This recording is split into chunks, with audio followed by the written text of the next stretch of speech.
about cold. Now it's middle of January, and as I noticed, it's a lot of people around got cold. I mean, just sore throat, runny nose, sneezing. We can hear just our neighbor downstairs sneezing, our neighbors next to us sneezing, and in Facebook people say what to do. I have a coughing, dry cough, what to do. So I just want to remind you, because even me actually, I just only recovering from a cold, and this cold it was long. It was like 3-4 days. Usually I recover for 1 day. So and this cold make recover. Remember very basic stuff what we can do just to help ourselves.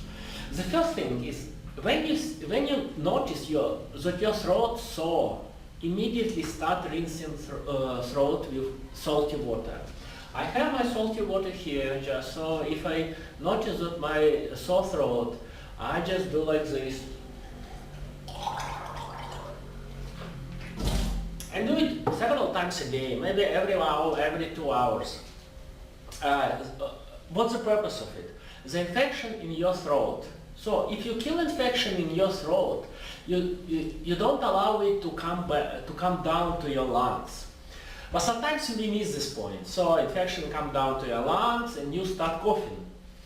If you're coughing, just actually only today morning, I remember just very simple things what you can do if you have especially dry coughing.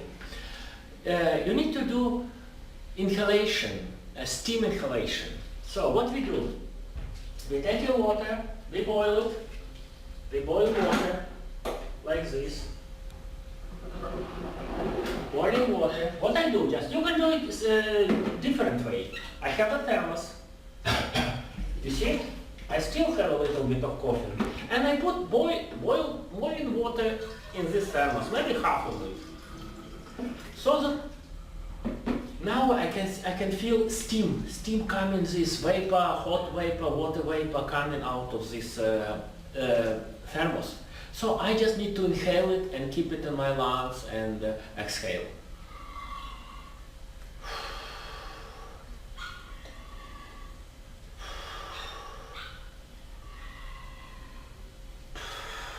Maybe 1 minute you can do this, and the water is become warm, only warm, not hot, so you repeat this procedure several times a day. And what it makes for your cough, it is your dry cough become moisture cough. So it's much better, and the cough slowly go. Thank you.